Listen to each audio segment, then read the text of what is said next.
Well, what a day in the stock market yesterday. What a brilliant day. There was a lot of green out there. If you look across here, the heat map, look at the amount of stocks that are up mass amounts today. And when you look at the S&P 500, up 5% in one day. And I believe someone shared this on the Discord yesterday. I totally forgot who it was, but I think it was Matty. So he shared that it was I believe the 15th best day in the stock market, in the history of the stock market, which is absolutely unbelievable. Such a massive green day. We're not seeing one of these for a long time.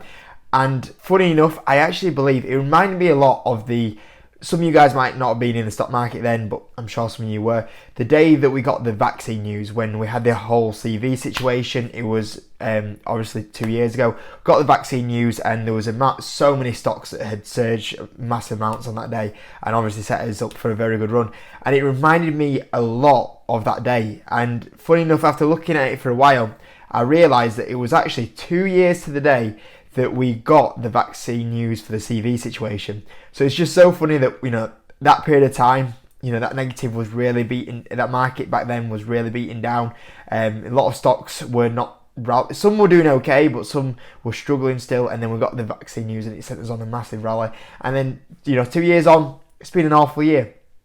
2022 has been an awful year in the stock market, and then what do we have? Some really positive news about the inflation, and the market bounces massive. And it's just funny to see that it goes exactly 2 years to the date since when we had that. And yeah, unbelievable day. Just look at the green that is out here, and the indexes were lifting huge amounts as well. And if we look at some individual stocks, DK up 16% yesterday. Very much deserved. We know this stock tanked off earnings last week. It was around that $16-15 range, and it went all the way down to $11. Insane sell-off. So this here, where we've seen the bounce off earnings up 20%, very much deserved. This should be pushing back into the $15-16 in no time, because that was a ridiculous sell-off, and a very good day there. HIMS obviously brought earnings out. Earnings were well received, as you can see here, and that trend has carried on upwards. Another 11% here. Same again, this is not showing signs of a pullback from the last earnings. We had fantastic earnings, but then it gave it all back. This time round, we've had the good earnings. It's holding at the moment, and it's adding on with this news, which is good. Square or Block 17% on the day. Absolutely insane move. Once again, another stock that's been absolutely ridiculously sold off. Shopify 18% up on the day. This is the thing, a lot of these stocks, and people forgot this.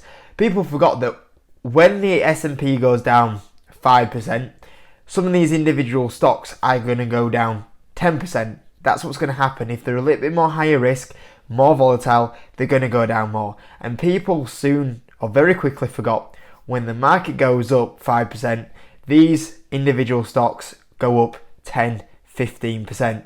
And that's what's happening today. These higher risk stocks that are being beaten down, now we're moving back in the positive direction for the first time for a while. You see the massive bounce up on some of these growth stocks. Lovesac up 12% today. Little bit gutted about this one, because you guys probably know I started a position in this one a few weeks ago. I thought, okay, this is a good position to start building this, build a position up in this in the $20 range.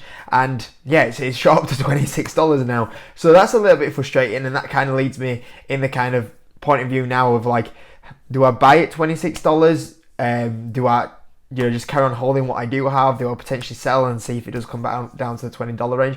So that's now one problem that has appeared, I guess, with this positive jump that we have had, but obviously a good day there. Mercado Libre actually not having as good days as the other growth stocks, which I thought was quite interesting. Do not mind that one bit, 'cause it gives me at least a stock that I can buy that hasn't gone up too crazy. Meta, obviously they got the news of the job layoffs. We talked about this, I believe, on, was it Monday? We said that basically, without doubt, Mark Zuckerberg called the board and went, right, share price is absolutely tanking. We need to sort this out. And they actually, that is Meta, Facebook reacting to the share price. They probably wouldn't have done them layoffs if it wasn't for the share price absolutely tanking. And they were like, we need to resolve this. Obviously came out with the news that they were going to look to, reduce jobs. Wall Street are like, okay, that makes us a bit happy about the spend side of it. puts them in a positive momentum, and very quickly it can change around, up 25% since then. And that's also going into some of the UK markets as well. SFL Capital, this has been on a really good rally. It's worth pointing out, I don't know what's going on here, but the SFL Capital chart is a bit glitchy, so not all of this is actually right. This going down to like, 50p here isn't actually correct. But a lot of these stocks, bottomed around this August, September time, and you can see here, in the last 6 months, this has, been on a really good rally as well. Or in fact, if you manage to get around that like, £1 range, you've done absolutely amazing. A little bit funny there because the chart's not fully correct here with SFL Capital, but it's the point being that even it's coming into the UK markets, and this has been dragging up, and whereas a lot of the big tech have been still continue to go down in the last few months, we've seen these small caps, these mid caps put these bottoms in and go rallying up. It's even dragging into someone like a Boohoo. Even Boohoo has had a decent couple of days and month, up 17%, up 44% in the last month, and that's going on there. I mean, personally for me, I've said this a long time about Boohoo, is that personally for me, I'm not going to buy Boohoo until I see financially that performance move a little bit better and some of these logistic costs move out of the way, and the issues that are happening at the moment, and then I'll go to buy some. I know that's probably going to get the point of view where I'll miss out on it being at 35p and 40p, and I probably won't be able to buy it at these sort of ranges by the time that's come in, it's priced in, and probably the economy is moving in a good way. I'd probably be buying that at like 80p or something. But that's personally just a safety thing that I'm playing at the moment. But yeah, I mean, the point being that once again, seeing it drag into the UK market as well. So, I mean, absolutely fantastic day there. And for you guys that have been, sticking through this time period, this 2022 period, the last 12 months basically, it's been awful. It's been awful. There's no way to put it. You've gone through the worst stock market crash in 40 years. And it's been painful. However, this here, I think, just gives a little bit of light, a little bit of optimism, a bit of reality check of green, these green days. We've not seen a green day, a really good green day for a long time. And, that little bit of optimism. It's just good to get that reality check of like, the green days will come back. There will be a day when the S&P 500 sits back at, 52-week highs or all-time highs. That day will come. And it seemed very bleak in the last few months. It's been hard to imagine them days coming back in the last few months.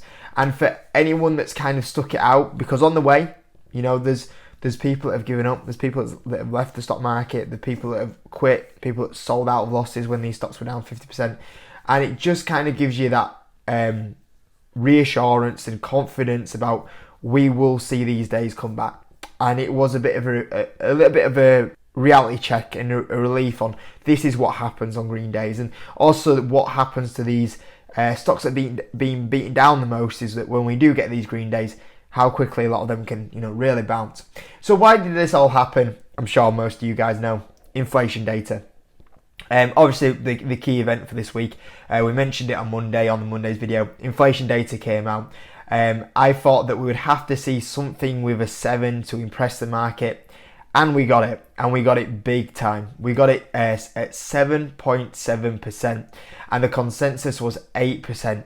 And this is the big thing. We've seen inflation peak. Inflation's peaked since, June time, but it hasn't really been taken on by the market. The market's still a bit like, has it peaked though? When you look at the market, the market did drop massively the inflation dropped from June to July in a good rate. The problem is the market's been a little bit like, it only dropped from 8.5 to 8.3, 8.3 to 8.2, and then you finally get a big drop off like this. It kind of reinsures the market like, okay, we might be having inflation peaking here. And all across the board, the numbers in that inflation report was really positive as well. There was a lot of categories that were really coming down, and this gave the market a lot of confidence. This was a confidence boost of, we might have seen inflation peaked here.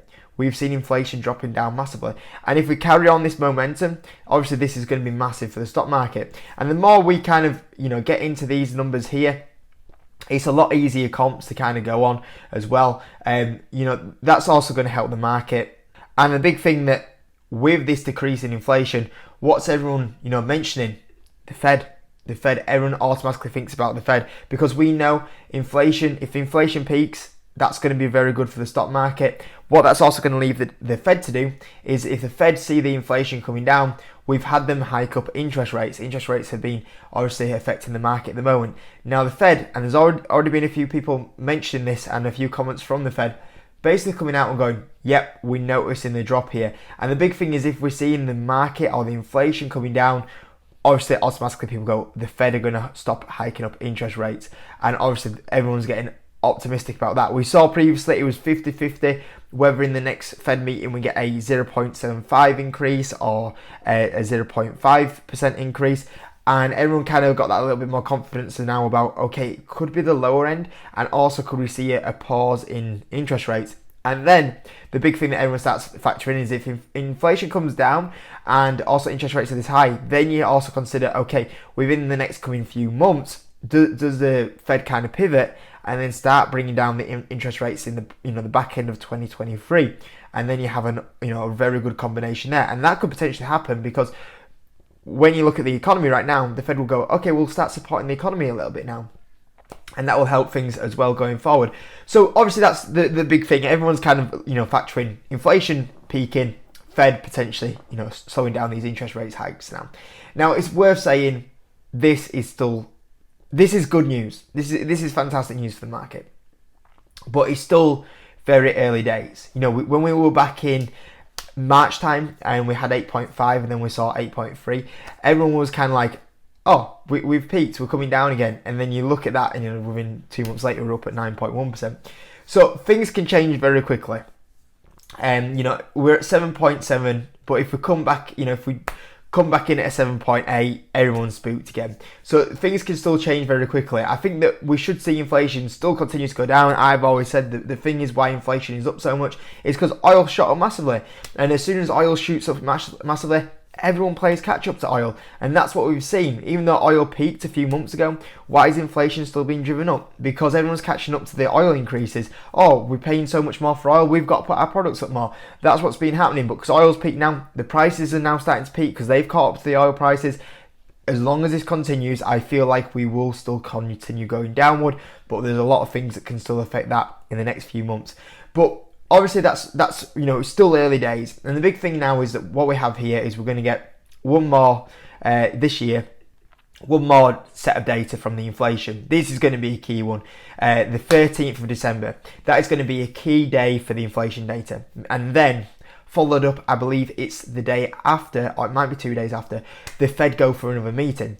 When the Fed go for another meeting, that's when they're going to do the next set of interest rate increases. So this is going to be a key end to 2022 when we get around to here. You're going to follow up with, once again, another set of inflation data. Once again, it'll be key to see that inflation comes down once again. That'll be important. And then that'll lead it on to the Fed meeting, and we'll get to see what the tone of the Fed is. Because if we have another good month of inflation coming down, do the Fed start going, okay, we're ready to kind of slow things down now, and we see them starting to pull back a little bit on the hikes, that'll be a key point. That week there in December is probably going to set up what we'll have, obviously, for the rest of 2022, but the tone going into 2023.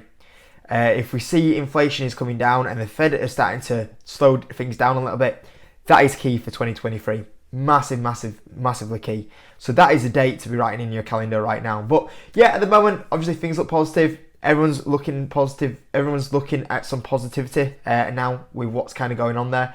I think we'll see a okay couple of, obviously short term anything can happen, but I think that kind of gives the market a little bit of relief. And then until we get to this point here, I think we'll do okay, and then that'll be probably the next key driving point where we go from there anyway. So yeah, hope you enjoyed the video. Well done to you guys that have been sticking through the situation here. You deserve that day yesterday, and yeah, hit that like button, subscribe if you're new, and I'll catch you in a bit.